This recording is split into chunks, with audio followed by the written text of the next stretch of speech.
things that you want to avoid in corporations in terms of committing fraud, especially in banks, let me start there. You want to make sure you have strong regulation. You want to make sure that you have regulators that actually believe in regulation. You want to make sure that executive compensation is not perverse. That creates the incentives that produces lots of looting by the CEO. So how do you avoid that? You make sure the compensation first is not the mega compensation where people can get wealthy in a year. And second, you make sure that it's based on real long-term performance. And long-term means 8, 9 years, not 2, 3 years.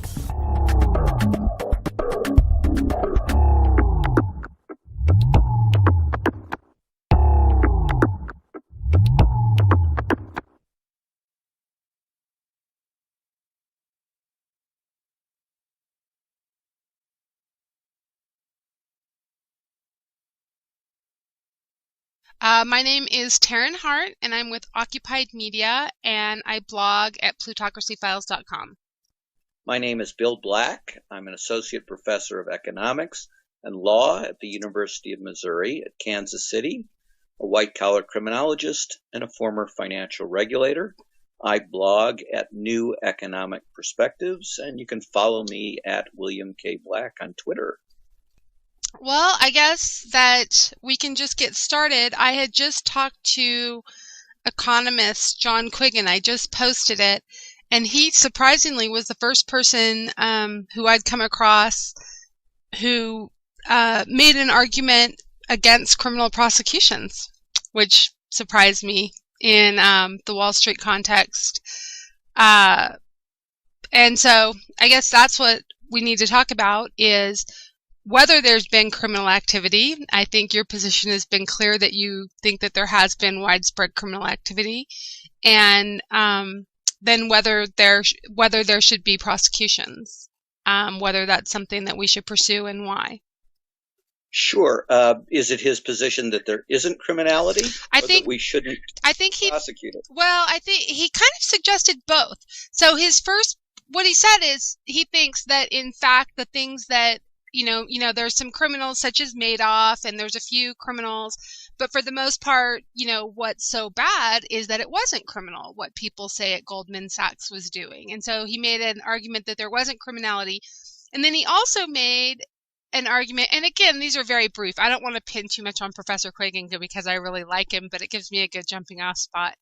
And then he also said, and if you look at the .com, where the .com crash, we did have criminal prosecutions, and that really didn't get us anything. That really wasn't a good use of our efforts, I suppose. Okay. Those were his arguments, so I figured that was a reasonable jumping off point for speaking with you. In fact, on his site, somebody said you need to talk to William Black, and I said, "Oh, I'm interviewing him, soon." So we will. Okay. So, how do we know whether criminality has occurred? Mm-hmm. How do we present it in court so that we can get convictions or favorable results in civil suits and enforcement actions? We first explain to people how an honest bank would operate, and then we show why what they did at this particular bank makes no sense for an honest bank, but makes a lot of sense for an entity engaged in fraud. And in this context, there are many different kinds of things we call in criminology control frauds. Those are frauds by the people who control seemingly legitimate organizations and use them as a weapon to defraud others. I'm going to concentrate on the financial sphere, where the weapon of choice is accounting. So there is, for a lender, a 4-ingredient recipe for maximizing accounting control fraud. Mm-hmm. It's pretty straightforward. First ingredient, grow like crazy. Second, make really, really crappy loans, but at a premium yield. Third, have extreme leverage. That just means a lot of debt compared to your equity. And 4, put aside only trivial reserves for the inevitable losses that could be coming. If you do those 4 things, you are mathematically guaranteed in the short run to report not just profits, but record profits. George Akerlof and Paul Romer called this the sure thing. And this sure thing produces three things that are actually sure things. First, it produces the record short-term fictional income. Second, it produces incredibly large executive compensation. And third, if you think about the recipe again, it is the perfect recipe for causing devastating actual losses. Now, honest banks, of course, wouldn't be deliberately making crummy loans and not setting aside reserves for those losses, because that would guarantee that the bank would fail, and an honest bank doesn't operate in that fashion. We also have things that we call in criminology markers of fraud. These are things that make no sense for, again, an honest lender. So one of the markers for fraud is appraisal fraud. An honest lender would never inflate the appraisal, because the appraisal, of course, is of the security property, the collateral, and that's your great protection against loss. So when you see large numbers of inflated appraisals, that is always an indication of fraud, and it's always an indication of fraud from the lender's side of the table, because the borrower can't inflate appraisals, but lenders can and do quite easily by appraisal shopping. And that creates what we call in economics a Gresham's dynamic, in which bad ethics drives good ethics out of the marketplace. Another marker for this kind of fraud, accounting control fraud by a lender, is if they make loans that they know have to produce overall losses. And that's what the liar's loan is all about. A liar's loan involves no underwriting as to the borrower's real income. If you do that, we have lots of experience that you will make so many loans that will cause so many losses that you will fail, and you'll fail catastrophically. So honest lenders don't make liar's loans. Well, okay, how often did this occur? How often did these frauds occur in this crisis? Was it trivial, or was it a driving force in the crisis? We have pretty good statistics on this. The FBI warns in September 2004 that there is an epidemic of mortgage fraud, their words, and that it will cause a financial crisis, again, their word, unless it's contained. Let me emphasize that date again. 2004, this warning was already out. In 2006, the industry, this is the lenders industry, this is the trade association of the perps, hires an anti-fraud specialty group called MARI, and it reports in writing to every mortgage lender in the United States virtually the following three things. First, this kind of loan, which the euphemism is stated income or Alt-A, is, and I'm quoting again, an open invitation to fraudsters. Second, the incidence of fraud, in other words, how common is fraud in this kind of loan, is 90%, 90. Virtually all of them are fraudulent. And third, these loans deserve the term that the industry uses behind closed doors, which is liar's loans. Okay, so we know that this kind of loan would never be made by an honest firm. Honest firms don't make loans that are 90% fraudulent, and nobody made them make this kind of loan. They decided on their own that they wanted it. Well, why? So that there'd be no paper trail that they were inflating the borrower's income, right? Again, an intentional fraud, and one that the Financial Housing Finance Administration, in complaints, has said was deliberate fraud. Okay, so those are civil complaints filed by a federal agency against most of the largest banks in America. Okay, but we still have to ask, how many liar's loans were there? And again, we have decent information on that. By 2006, roughly 1 out of every 3 loans made in America was a liar's loan. That means in the ballpark of 2 million fraudulent loans by 2006 in that year alone. And in earlier years, over 1 million. We also know what happened after the warnings by the FBI and after the warnings by the industry's own anti-fraud specialists went out to virtually every mortgage lender. They massively increased the number of liar's loans, and they made those liar's loans steadily worse by what we call layered risk. In other words, they threw every insane thing possible on. And why not? They all knew that the loans were going to fail anyway. But by reducing the interest rate initially, they delayed the inevitable time of reckoning. So what happens when 1/3 of all loans by 2006 are liar's loans? Well, those are in economics jargon, the marginal loan in the marketplace. This is what drove the financial bubble to hyperinflate and extend its life for several years. And it is the massively hyperinflated financial bubbles that produces things like the Great Recession.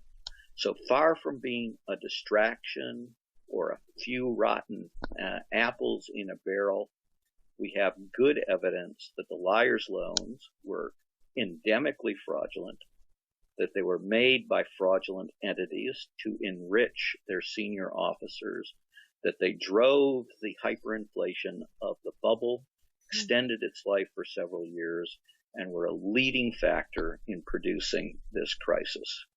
So as to the first argument, this is something in which we have good information, and it's been almost entirely ignored by economists. It's hard to find a single economist who even acknowledges the 2004 or the 2006 warnings. There are a few economists that admit that liar's loans largely drove the bubble in the late stage and produced the catastrophic losses, but virtually none that put it all together and say, oh, my God, I've just described a massive epidemic of accounting control fraud. Let's go to the second point that the person has, and that is, should we do anything about it? Should we allow people to loot with impunity who are elites? I would argue that's a very bad solution. In the savings and loan crisis, our agency made well over 10,000 criminal referrals against the most elite frauds that drove that crisis. And I would remind people that the National Commission that looked into the causes of that crisis said, and I'm quoting again, at the typical large failure, fraud was invariably present. There we made the referrals very high quality. We worked with the FBI and the Justice Department to prioritize the absolutely most elite cases. It was called the top 100 list of the worst savings and loans. That translated to somewhere around 500 to 700 elite individuals, represented by the best criminal defense lawyers in the world. We got a 90% conviction rate, and so the great bulk of the over 1,000 felony convictions that we got in cases designated as major by the Justice Department were the most elite participants. In the current crisis, in the lead up to it, the federal regulatory agencies, the banking agencies, destroyed their criminal referral units, eliminated them. So our agency, the Office of Thrift Supervision, which had made more than 10,000 criminal referrals in the savings and loan crisis again, made 0 criminal referrals in this crisis. The Office of the Comptroller of the Currency, which regulates the largest national banks, made 0 or 3 criminal referrals, depending on the source that you believe. If it made 3, they were trivial. Mhm. The Federal Reserve made 3 criminal referrals, all unimportant to the overall crisis. The FDIC doesn't release the number, but it's extremely low and doesn't appear to have identified any of the major frauds. So what happens when you don't respond to the frauds? In the savings and loan crisis, the crisis was led by a wave of deregulation and desupervision in 1982. By 1983, there was a new chairman of the agency, and despite both Republicans and Democrats, who were virulent opponents of what we did, we aggressively re-regulated the industry, contained that crisis so that it caused no recession at all, cost a huge amount of money, $150 billion, but of course, compared to this crisis, where the household sector alone in America lost $11 trillion. A trillion is 1,000 billion.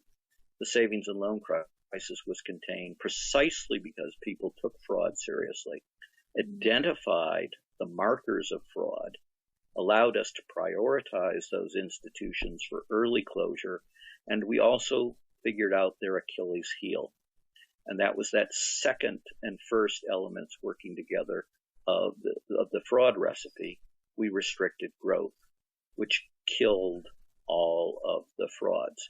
Here, when we ignore fraud, we allow these crises to become global in scope, causing great recessions here, and completely unresolved crisis in Europe, as people can see, what's happening in Greece right now, but also Portugal, Ireland, Spain, Italy, and Iceland. Now, if you have a world in which the most elite individuals, the 1%, in fact, the 1,000th of the 1%, the 400 wealthiest families, about 40% of them get their wealth from finance. If you allow them to become wealthy through fraud, and you allow them to defraud America, defraud much of the rest of the world, cause a great recession, cost 10 million people their job, cause $11 trillion in losses, and that's just in the household sector, and say, we're going to let you do that with impunity, then you guarantee a future of crony capitalism, complete rule by the 1%, and a series of recurrent, intensifying financial crises. It is these frauds that are the great massive job killers. It is these accounting control frauds that are the weapons of mass destruction of wealth in the world. And the idea that we should do nothing, hold them not in the least accountable for their frauds. Yes, I definitely agree. I think that when people talk about the 1% versus the 99%, which has obviously been a big rallying cry of our movement, some people think in terms of economic distribution of wealth, but I think it really is more about the fact that the 1% has completely captured the political system and is now above the rule of law, essentially, right? That we've created, that we no longer, which is the basis of our democracy, the idea that we're, a nation of laws and not of men, and all of these statements of our founders. Glenn Greenwald just wrote a book about it. And so, I think criminal prosecutions are extremely important from that. Just in terms of respect of the rule of law. We're now building kind of one precedent after another where we have a two-tiered justice system, where one set of rules applies to the 99% and one set of rules applies to the 1%. So I think that that's something, the idea that there needs to be accountability, I sense is something that's really driving this movement. Yeah, we see the three things as coming together: economics, democracy, and morality. And the current system tears down all three of them. There's a very conservative French economist from a long time ago, Bastiat, but his warning captures this. When plunder becomes a way of life, he said, a rule of law develops that makes it legal to plunder, and a system of morality develops that celebrates plunder. And that's the ultimate loss when you get into that situation. I tell people I have no difficulty explaining our crisis to somebody from Indonesia because they know all about crony capitalism. But so this is a simultaneous assault, this wave of fraud, on our ethics, on our democracy, and our economy. And the idea that this represents the productive class is a sick joke. These are the leading destroyers of wealth in America and employment in America. And if they're not stopped, they'll turn the country into something that is terrible even for them. Is it too late? Do we still have the ability to claw back the money, to prosecute people? It's not too late at all. In fact, I tell people if we had looked back in 1986, you might have said the same thing. There had been virtually no prosecutions by that time. You had both major parties strongly supportive of the worst of the frauds. So when we re-regulated the savings and loan industry, which again began in November 1983, we did it over the intense opposition of the Reagan administration. In fact, the phrase re-regulator was their greatest swear word they could think of to use against us. We also did it against the Office of Management and Budget, which actually threatened to make a criminal referral against the head of our agency on the ground that we were closing too many insolvent savings and loans. I don't think you've noticed that problem recently with regulators being too aggressive in closing insolvent banks. We did it over the opposition of a majority of the members of the House of Representatives who co-sponsored a resolution telling us not to go forward with re-regulation. We went forward over the opposition of the incredibly powerful Speaker of the House, James Wright, who referred to me, because I was leading at the staff level the re-regulation, he referred to me as the red-headed SOB and tried very hard to get me fired and got other prominent regulators fired successfully.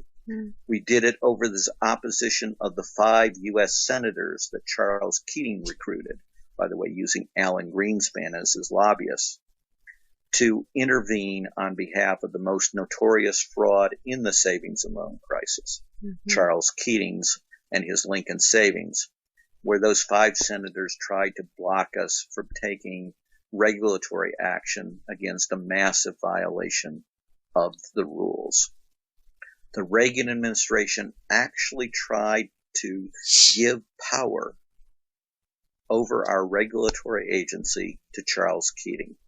Our regulatory agency was run by 3 presidential appointees, and the administration attempted to appoint 2 members supported by Charles Keating. Can you imagine how big the savings and loan debacle would have become if the federal regulatory agency had become controlled by the worst fraud? We did it over the opposition of every economist who spoke on the subject, all of whom said we were insane. Didn't we understand regulation was the great evil? Deregulation was the great answer to all problems. We did it over the opposition of the almost complete opposition of the business press. And our only real ally was then Federal Reserve Chairman Volcker. And even he, I think, would say that he probably wasn't as vocal as he would have liked to have been in retrospect. So if you could do all of those things over the opposition of all of those people, it's much easier to fix the problem now. Right. I mean, but there's two things. There's the criminal prosecutions and then there's the re-regulation, right? So, right? So those are, and the issue, and part of the issue with the criminal prosecution is whether we could get any of the money back, whether we could claw any of the money back. Right, but all of these things are related. You can't have successful criminal prosecutions against large numbers of elite bankers unless you have the very aggressive, high priority support of the regulators. Right. We have to serve as the Sherpas in both senses to get you to the top of the Himalayas. And that's what prosecuting these elites is like. They have the best criminal defense lawyers in the world.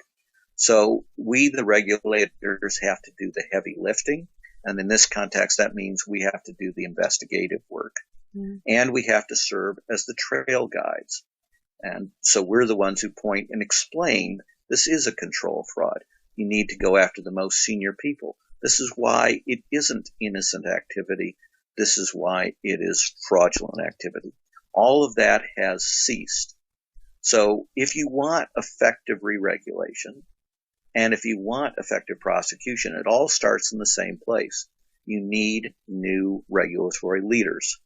Overwhelmingly, the top banking regulators at this time, well, first, under the Bush administration, they were picked because they were the leading opponent of regulation in America.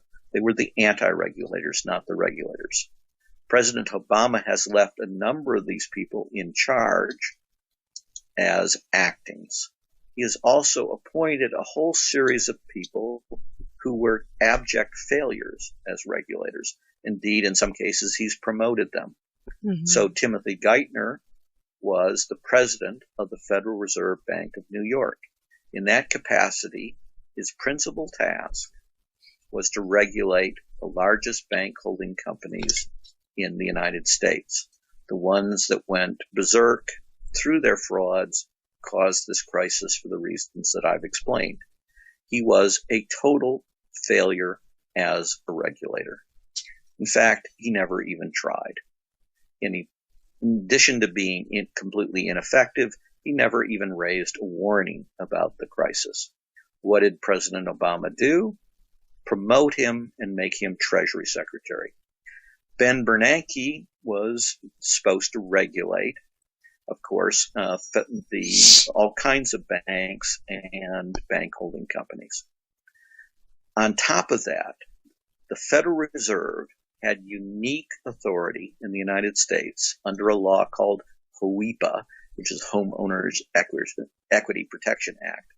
And that act goes all the way back to 1994, allowed the Federal Reserve, and only the Federal Reserve, to regulate every mortgage lender in America.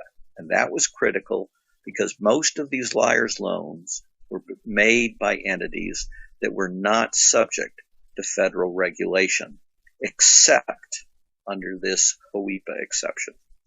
And so Alan Greenspan's colleagues on the Fed went to him and begged him to use this authority, warned him about what was happening in these non-prime loans. And first, Greenspan refused, and then Bernanke refused to use this authority. It was only used finally in August 2008, and that was, of course, just a little late, since all such loans had basically died a year before. So what I'm saying is that Bernanke uniquely had the authority, as did his predecessor, Alan Greenspan, to prevent this crisis by preventing liars' loans. They refused to use the authority. So Ben Bernanke is the biggest regulatory disaster in history.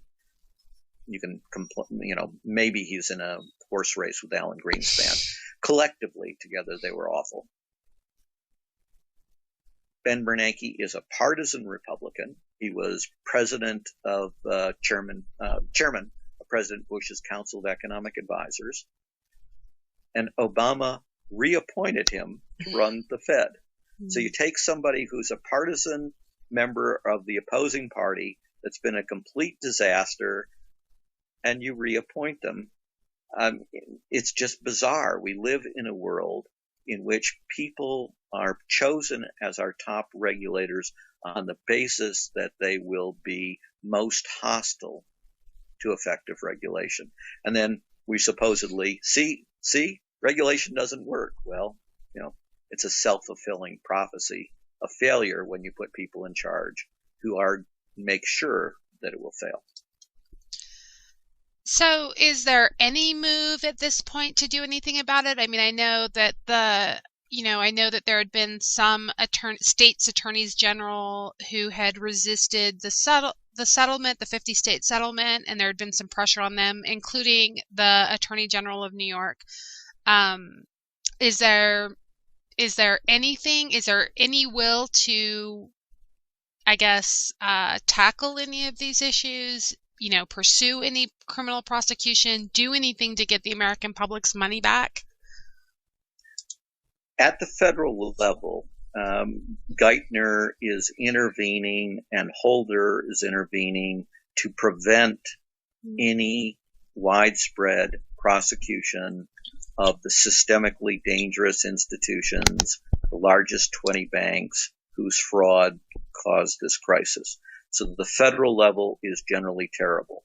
There is one exception, and that is the Federal Housing Finance Administration, the FHFA, which is the regulator of Fannie and Freddie, but also the conservator of Fannie and Freddie because they've failed.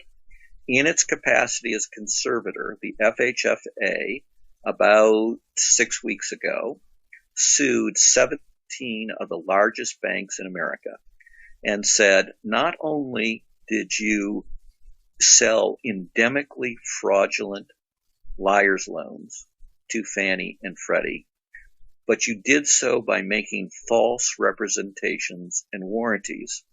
That's fraud.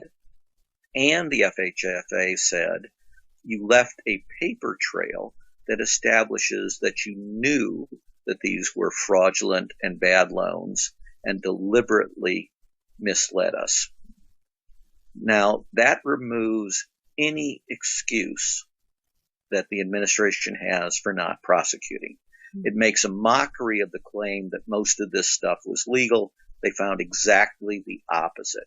And by the way, this is with minimal investigation. The FHFA doesn't have the ability to convene a grand jury, didn't use the FBI as investigators, didn't have bank examiners investigating the facts. This is simply by doing a document discovery request and looking at those documents. So the Justice Department could produce a far more powerful case, and its refusal to do so is a violation of every principle of American justice and will destroy America if it continues. The states have been far better than the federal government through their attorney generals. And again, they warned long and hard about this crisis coming. And again, the Federal Reserve ignored their warnings at hearings that were held on the non-prime loans. In particular, the attorney generals of New York, Delaware, California, but also to some extent Arizona and Nevada have held out against these frauds. But I must tell you, we are coming up on what, according to all accounts, will be the most destructive single act against American justice. And that is, the administration is pushing, the industry is pushing, and unfortunately, most of the state attorney generals are now willing to accept a trade in which we will get the equivalent from the industry perspective of chump change, some number of billions of dollars, which will go to some small percentage of the people who were defrauded in their home loans. And in return, we are supposed to give immunity to these massive frauds by these systemically dangerous institutions that caused this crisis. And we're supposed to never even investigate never even make clear their frauds, so that the next time around they won't have any kind of record and they'll be able to do it with impunity again. If that happens, that will be essentially the formal surrender of the United States of America to crony capitalism. There is an op-ed, or I'm sorry, a column by Gretchen Morgenson about this in a very recent New York Times that your viewers could look at as well with more details. But a number of us have written about this, the scandal of this proposed settlement. And so there aren't any attorney generals that are resisting that, it doesn't look like. Is that what you're saying? No, at this point, there are Schneiderman, Attorney General of New York, Biden, the Attorney General of Delaware, and the Attorney General of California at this point are all resisting, but they're under enormous pressure from the administration and its political arms to do the absolute worst thing. This should be a scandal of first-level proportions. Notice that the Republicans are not exploiting this scandal. Mm-hmm. Think about that. I mean, they obviously detest President Obama. They would obviously love to slam him for anything and everything, whether it's meritorious or not. On this subject, they have been dead silent. Right. That's exactly right. So what do you think our movement can do? What would be, I guess there's the ideal world and there's the real world. In the real world that we're in right now, what would be your priorities? Well, I would always put my priority in stopping the next crisis and in getting people to work in the current crisis. So I would immediately order that no systemically dangerous institution could grow, and that they would shrink within 5 years to a level where they would no longer pose a systemic risk to the safety of the world.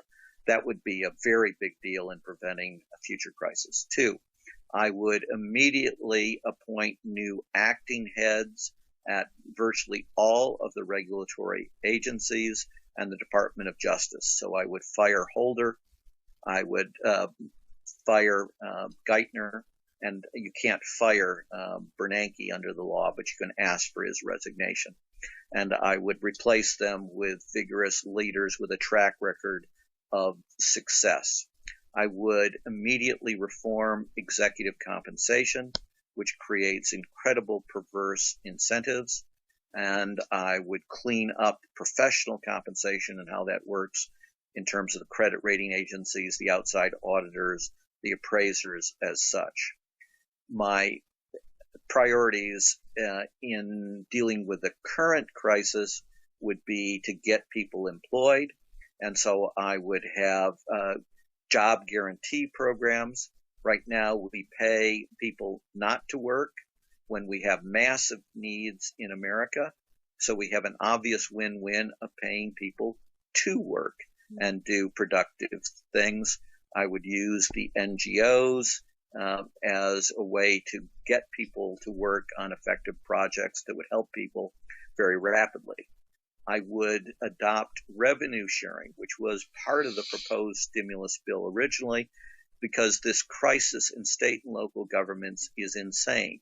You need to be increasing the role of government to come out of a great recession.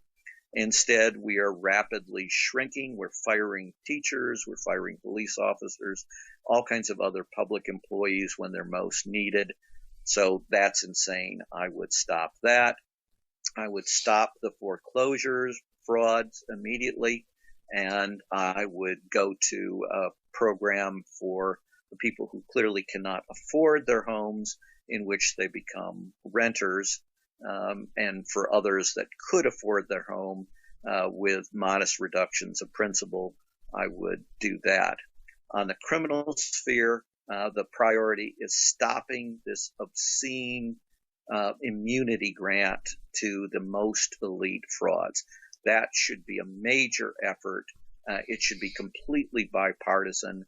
It has nothing to do with party or anything else. This is just a total obscenity. There is absolutely no argument in favor of giving immunity to these frauds.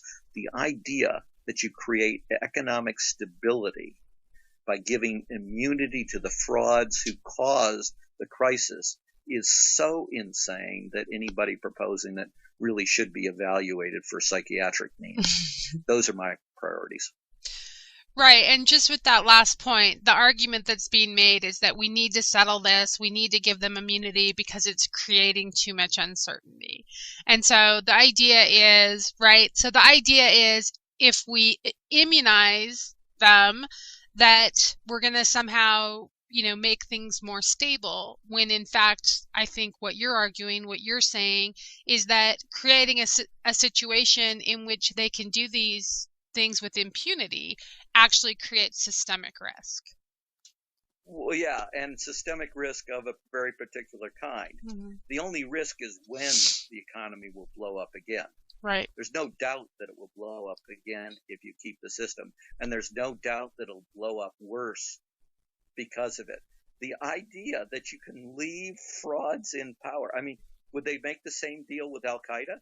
Mm-hmm. We're suffering from uncertainty on this. So if we just immunize Al-Qaeda, it'll all go well. I don't think so. Right. I had recently just talked with Josh Zinner, who works for an organization called NEDAP, which is in New York City, and they work in some of the neighborhoods such as South Jamaica, Queens, and neighborhoods in Brooklyn, which were, as he said, kind of ground zero for these predatory lenders who were doing these insane loans. And he, affirmed much of what you're saying, that back in the 90s, when they were watching all of these things come into existence, it's very clear that these predatory lenders and then he explains how these predatory lenders were then purchased by major banking institutions. So Countrywide, I think, is the example that we all know of, but he named some other specific predatory lenders that were purchased by Citibank and purchased by all of these various places. That the loans that they were doing were meant to blow up within a couple of years. And then what they did is went in and refinanced for years and years and years. They called it, and I'm not going to remember the term, loan flipping, that they would go in and refinance all of these loans. So, and he said that they were warning on the ground about all of this fraud for years, and that it was very clear, even from their perspective, just looking at these neighborhoods that were so hard hit, which were predominantly African American working class communities, that they were warning on the ground that it was systemic, that there was no chance it wasn't systemic when they were looking at whole neighborhoods being devastated by these loans. So it's clear that the warnings were coming from a lot of different areas. It's also clear that everybody knew what was going on. There was kind of this claim early on that made me very suspicious about how everything was too complicated and nobody knew what was going on. And it's clear that, in fact, everybody did know what was going on. Yeah, I can confirm a number of these things. Yes, it was overwhelmingly advocates for the poor that instead of saying, oh, don't look at this, were saying quite the opposite to the Fed. They were saying this is an enormous problem area. It's rife with predatory lending. You should look. So instead of consumer and housing advocates being the great villains in this piece, they're the people who in many cases tried to warn the Fed, again, to use its authority under HOEPA to prevent this crisis. Indeed, I can confirm in particular aspects of the timing. In 1990 and 1991, it's a long time ago, liar's loans and subprime loans became fairly common in one part of the country, Orange County, California, where all good frauds originate. We were the regional savings and loan regulators, and we killed that by normal supervisory means because it was obvious that such loans had to end in disaster, and it was obvious that such loans were targeting the least financially sophisticated folks and minorities, and not just African Americans, but in particular Latinos, especially Latinos who were not as strong in English. Because after all, you're presenting documents in a foreign language that they can't read. So what did those frauds do? Well, the leading one gave up its federal charter, gave up its deposit insurance voluntarily for the sole purpose of escaping our jurisdiction, because we would have no jurisdiction over them once they gave up their federal charter. They founded AmeriQuest, which became the most notorious of the frauds and predatory lenders. And their leading competitor was another husband-wife team that we had removed and prohibited from the savings and loan industry as well. So they went to this area that had no federal regulation, mortgage banking.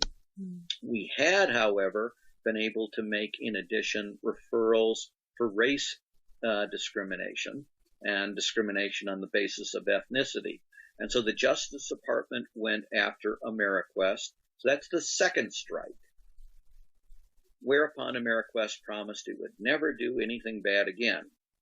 Whereupon they immediately went back to the same old stuff. This time they were sued by 49 state attorney generals, plus the Attorney General of the District of Columbia, plus the Federal Trade Commission. And if you ask why not all 50, it's because Virginia at that time actually had some real regulations. And so AmeriQuest did no business in Virginia because its whole purpose was to escape any kind of effective regulation. Okay, so this 49 state AG, that's the third strike. This is the third group of investigators to come in and find massive problems at AmeriQuest. Whereupon AmeriQuest signs a deal that settles the case for hundreds of millions of dollars in fines. And the head of AmeriQuest, Roland Arnal, is promptly made the U.S. ambassador to the Netherlands, because that's the kind of guy we want representing our nation. Why? Because he was the leading political contributor to George W. Bush. Now that's bad, but that's politics. What comes next is even worse and even more relevant to this crisis. Because two entities rush to acquire AmeriQuest. Remember, AmeriQuest has 1,000 employees, most of whom every day of the week committed fraud and in particular sought out minorities to engage in predatory lending against them. And Washington Mutual and Citicorp said, that's the kind of folks we want working for us. They acquired AmeriQuest operations, brought in the fraudulent employees, and began fraudulent lending of their own in massive amounts. And you are quite right, and your sources are quite right. Precisely because these liar's loans were so large, because they grew massively from 2003 through 2007, they hyperinflated the financial bubble.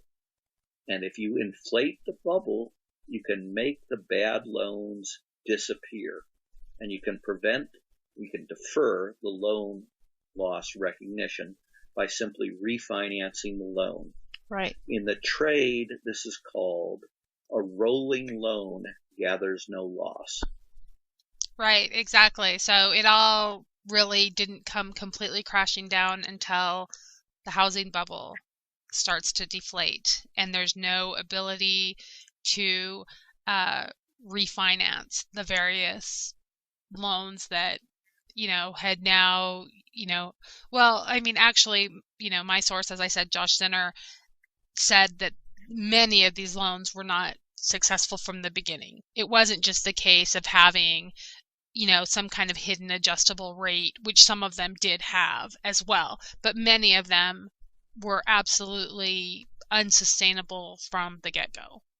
So no, the typical liar's loan was unsustainable from the get-go and could only survive as long as the bubble hyperinflated. And it was, of course, inevitable that the bubble could not continue.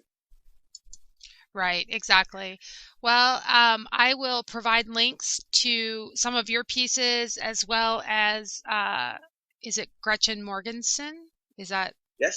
Okay, as well as her recent piece, we'll find that. I know she did some really great work early on about Brooksley Born and the early warnings that were given to regulators. So she's done some great work at the New York Times regarding this issue.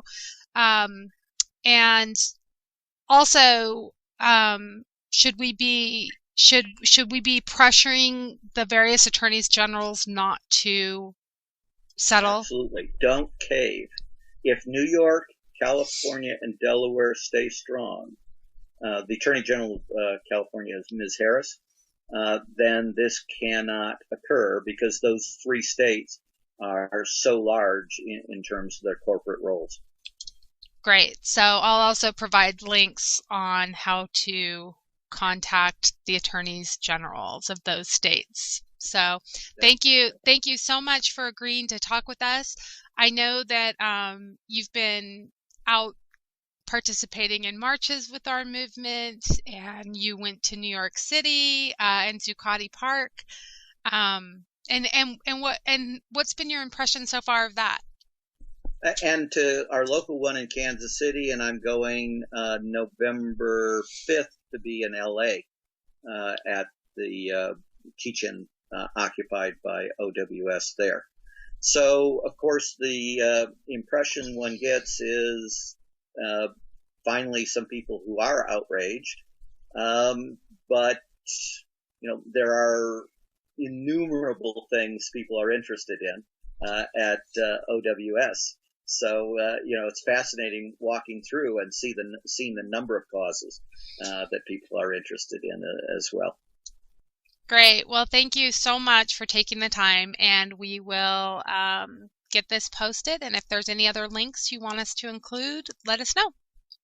Well, to our New Economic Perspectives, as I say, and simply to the Twitter thing, but we have lots of good resources on New Economic Perspectives for OWS. Great. Well, thank you so much for taking the time, and hope we identify as Econ for the 99 using the numbers. Oh, great. Very good. Thank you so much. Thank you. Take care. Bye-bye. Bye-bye.